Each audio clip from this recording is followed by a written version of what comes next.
오늘 처음 난 것이 죽으리라, 이런 제목으로 말씀을 증거합니다. 이 새벽에 특별히 오늘 우리가 낙심한다 그러죠. 마음이 떨어지는 거, 그죠? 그 다음에 가슴이 철렁 내리는 걸 낙심한다. 또 낙담한다 그러죠. 낙담, 담대함이 사라지는 거. 또 낭망한다, 이런 표현도 씁니다. 소망이 사라지는 거.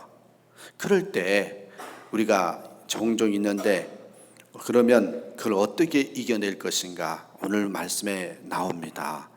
오늘 말씀은 10번째 재앙에 대한 예고입니다. 하나님께서 길고 자세하게 예고합니다. 모세는 지금까지 9번이나 기도했던 것을 이루지 못했죠. 9번이나. 여러분, 이런 경우에 대부분의 사람들이 낙심이 됩니다. 특히 9번째는 바로가 모세에게 떠나라고 했습니다. 조심하라고 경고했습니다. 다시 나타나면 죽이겠다고 협박까지 한 거죠. 옛날 같으면 이 40대처럼 자신의 혈기로 나아간 길도 아니고, 이 80이 되어서 하나님께서 불러서 하나님의 약속 붙들고 이스라엘 민족을 해방시키게 나아간 길입니다. 여러분, 그러나 9번씩이나 뜻을 이루지 못했습니다. 이 정도 되면 낙심이 되지 않겠습니까? 우리도 때때로 하나님의 약속을 붙들고 사명을 감당하지만 목표를 성취하지 못할 때, 기대한 만큼 성과를 거두지 못해서 낙심될 때가 있습니다. 그러나 여러분, 낙심이 될 때, 낭망이 될 때 하나님의 약속을 붙들고 사는 신앙인들은 이 땅에서 주어진 사명을 끝까지 완수할 때까지, 오늘 주시는 메시지 뭐냐면, 내 방법대로 내 생각으로 하지 말고 하나님 때에 하나님 방법대로 하면 낙심하지 않게 된다는 것입니다. 그래서 우리 그리스도인은 낙심하지 말아야 합니다. 자, 그렇다면 낙심하지 말아야 할 이유가 무엇이겠습니까? 오늘 여러분 성경책을 펼쳐 놓으시고요, 1절부터 10절까지 제가 한 절 한 절 다 보면서 오늘 말씀을 좀 설명을 드리겠습니다. 자, 첫 번째입니다. 이 낙심하지 말아야 할 이유가 있어요. 첫 번째는요, 하나님의 약속은요, 하나님의 때에 이루어지기 때문입니다. 이 하나님의 때가 중요합니다. 여러분, 하나님의 약속은 하나님의 때에 이루어집니다. 1절, 2절, 3절의 말씀에 나타나 있습니다. 여러분, 한번 생각해 보십시다. 우리가 낙심하는 이유가 무엇입니까? 여러 가지가 있겠지만 약속이 이루어지지 않기 때문에, 기대한 대로 이루어지지 않기 때문에 낙심합니다. 특히요, 내가 원하는 때에 이루어지지 않으면 낙심하게 되죠. 제가 만약에 모세였다면 낙심했겠는가를 생각해 보았습니다. 여러 가지 이적으로 그 나라를 친 후에 보낼 것이라고 했습니다. 그런데 9번이나 쳤는데도 보내지 않는 것입니다. 애굽 사람에게 은혜를 입어 재물을 가지고 나올 것이라고 했습니다. 모세는 그 약속 믿고 위협을 무릅쓰고 바로에게 나아가서 이적을 일으켰습니다. 그러나 9번이나 재앙이 내렸는데도 애굽 사람들이 재물을 주며 내보내지 않은 것입니다. 오히려 이제 바로 앞에 갈 수도 없게 되었습니다. 여러분, 이렇게 되면 실망하고 낙심될 수밖에 없습니다. 그런데 하나님은 마지막 10번째 재앙을 내리기 전에 모세에게 임하셔서 다시 말씀합니다. 자, 보십시오. 1절 보십시오. 정확한 표현이 나옵니다. 뭐라 그러냐면 1절에 여호와께서 모세에게 이르시기를, 내가 이제 한 가지 재앙을 누구에게? 바로와 애굽에게, 그 다음 단어가 중요해요. 내린 후에야. 내린 후에야. 내가 이제 한 가지 재앙을 내린 후에야 너희를 여기서 보낼지라. 정령 다 쫓아내리니. 여러분 보세요. 얼마나 분명하고 확실하게 말씀합니까? 강조점이요, 내가 이제 한 가지 재앙을 내린 후에야 합니다. 하나님의 약속은 반드시 이루어지는데 앞으로 한 가지 재앙을 더 내린 후라고 말씀하고 있습니다. 하나님의 때가 있단 말이라는 거죠. 아니, 9번까지 나 됐는데요? 아니요, 하나님의 때가 있어요. 우리 생각엔 9번이라고 하지만 하나님은 하나님 때를 가지고 있습니다. 그래서 여러분 보십시오. 2절 보십시오. 2절 보시면 하나님께서 약속하신 것이 구체적으로 이루어질 것을 다시 말씀합니다. 백성들에게 말하라는 것입니다. 이웃에게 은금 폐물을 구하게 하라는 것입니다. 이제 구체적인 지침을 내리죠. 백성들이 이 말을 들으면 황당해 할 것입니다. 그런데 여러분 3절 보십시오. 3절에 이렇게 얘기를 합니다. 여호와께서 그 백성으로 애굽 사람의 은혜를 받게 하셨고 또 그 사람 모세는 애굽 땅에 있는 바로의 신하와 백성의 눈에 아주 위대하게 보였더라. 여러분, 하나님께서요 애굽 사람의 은혜를 받게 만들어 주겠다라는 것입니다. 애굽 사람들은 이스라엘 사람들을요 짐승처럼 취급하는 노예로만 보던 사람들입니다. 멸시하고 조롱하고 핍박하고 자신들과는 비교도 안 되는 열등인으로 생각했던 사람들입니다. 그런데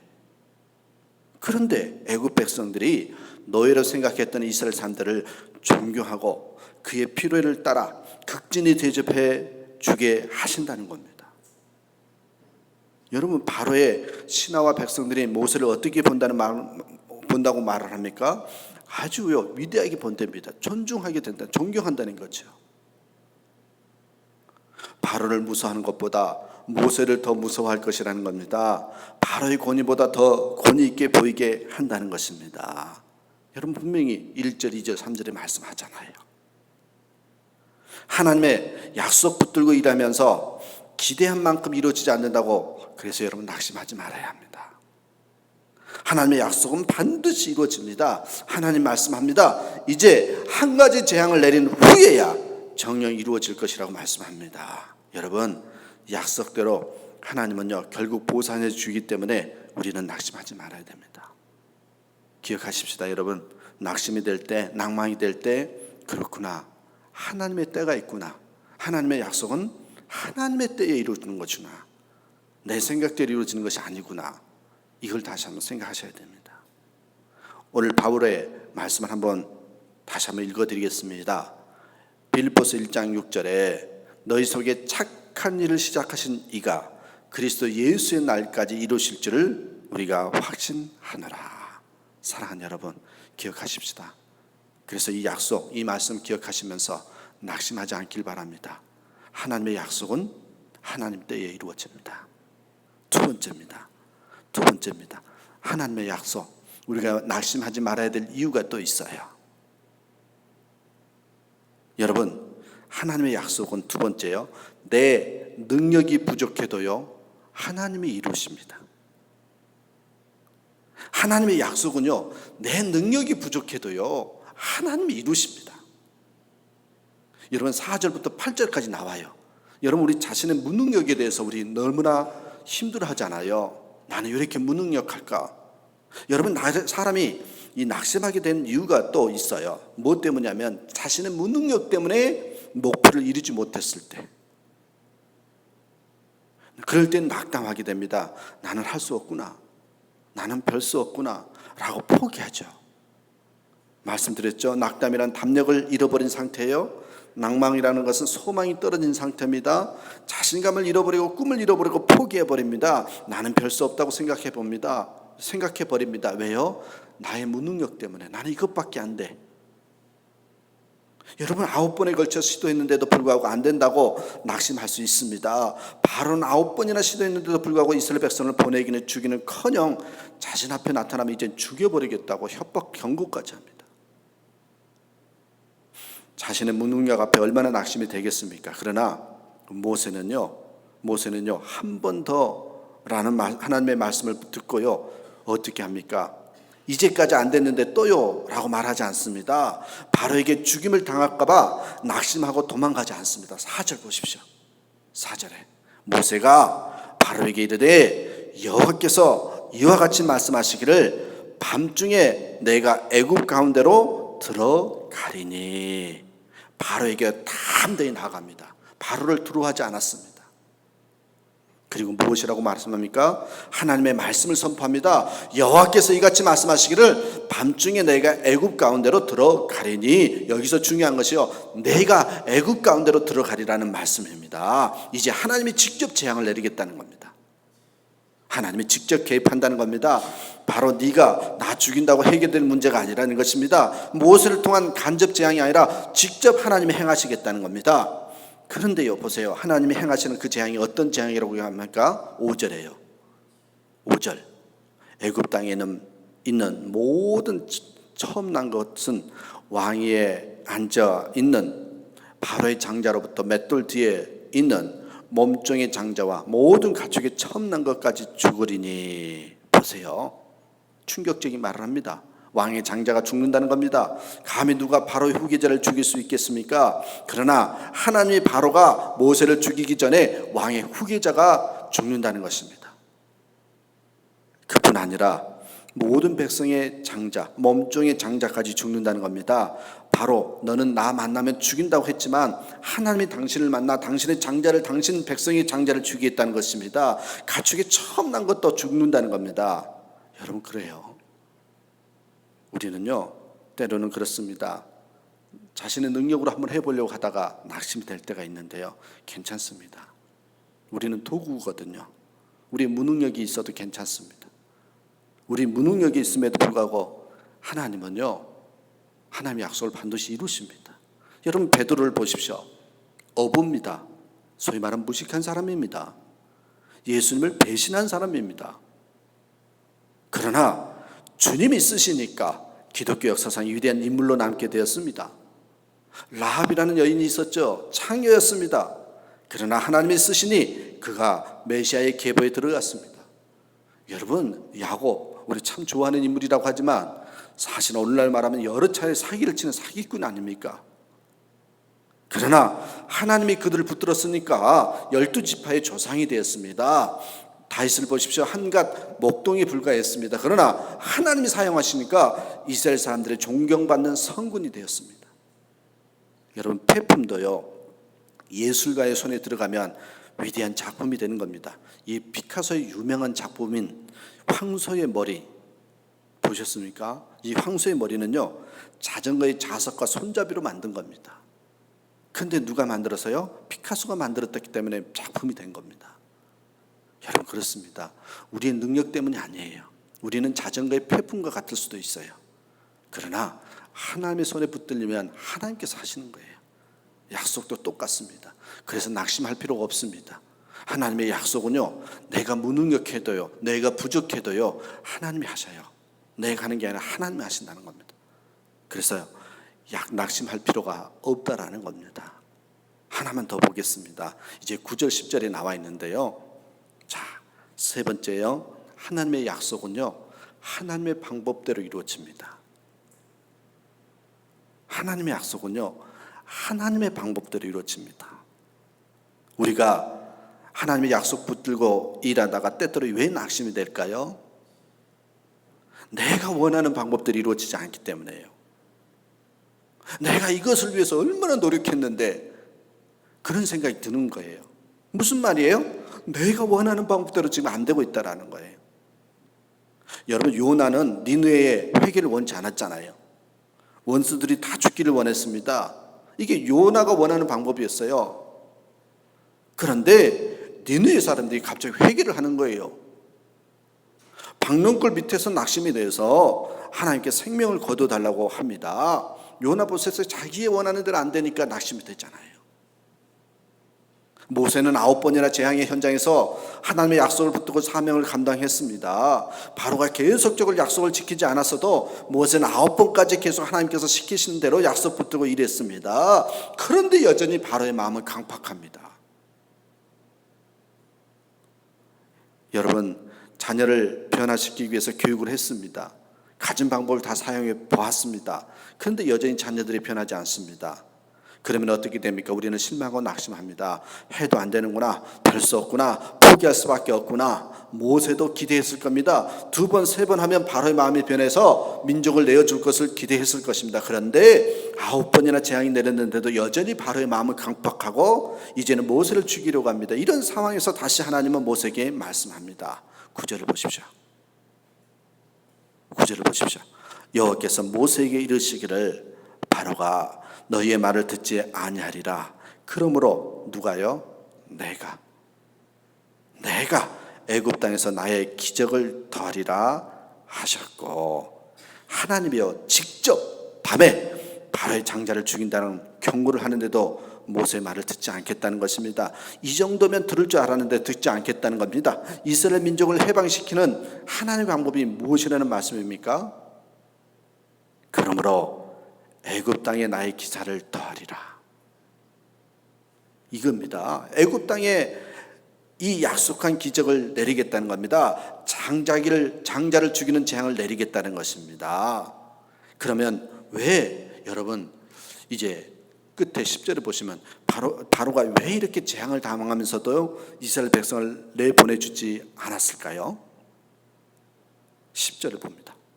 10절에 나와요. 모세와 아론이 이 모든 기적을 바로 앞에서 행하였으나 여호와께서, 여기도요, 여호와께서요. 여러분, 이게 하나님의 방법이에요. 우리는 이해할 수가 없어요. 여호와께서 바로의 마음을 완악하게 하셨으므로. 희한하죠. 왜 한편에서는 재앙을 내리면서 한편에는 바로의 마음을 여호와께서 완악하게 했대요.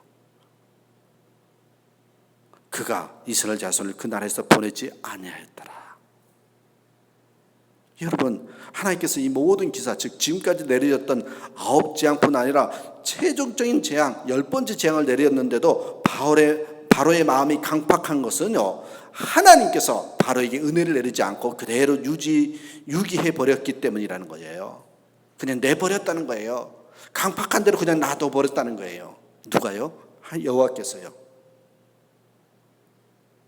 여러분, 우리가 이해가 되죠? 않죠? 근데요, 아셔야 됩니다. 이게 하나님의 방법입니다. 우리가 하나님의 방법을 다 이해할 수는 없어요. 이게 하나님의 방법입니다. 그렇습니다, 여러분. 이야기 하나만 마치고 말씀 마치겠습니다. 하나님의 약속은 하나님의 방법대로 이루어진다고 했어요. 우리 방법대로가 아니에요. 이 스코틀랜드에 어느 작은 시골 교회 목사님이 계셨답니다. 열심히 성실하게 기도하면서 사역을 하지만 아무런 결실이 없었다고 합니다. 교회가 부흥되지 않는 겁니다. 사람들의 마음은 차가웠고 진리에 대해서 적대적이었답니다. 이 목사님이 섬겼던 기간 동안에 회심하거나 세례를 받은 사람이 한 사람도 없었다고 합니다. 당연히 낙심이 되었습니다. 그런데 어느 날 예배 중에 헌금 쟁반이, 옛날에는 이 헌금 바구니가 아니라 쟁반이었나 봐요. 헌금 쟁반이 돌려지고 있을 때 한 어린 소년이 쟁반을 바닥에 놓고는요, 그 위에 일어서서 그 쟁반 위에 올라섰답니다. 드릴 것이 없어서 자신을 고스란히 하나님께 드리고 싶다고 했답니다. 이 목사님 목회하면서요, 유일하게 이 어린 아이가 하나가 회심하고 변화되는 거예요. 여러분, 쟁반 위에 올라섰던 소년이 바로요, 1817년 남아프리카 공화국으로 간 최초의 선교사 보빈 모셋이라는 사람입니다. 여러분, 이 사람 때문에 남아공이 복음으로 변화된 겁니다. 최초로 문을 연 사람입니다.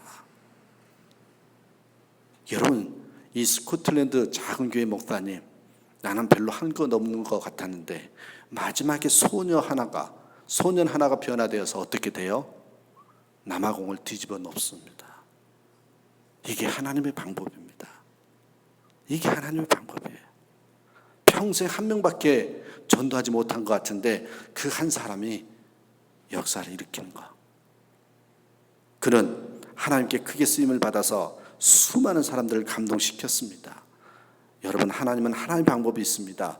내 방법대로 되지 않는다고 실망하지 말아야 됩니다. 하나님께서는 우리를 포기하지 않으면 하나님 때에 하나님 방법대로 반드시 결실을 맺어 준다는 겁니다. 사랑하는 여러분, 낙심하지 마십시다. 왜 낙심이 돼요?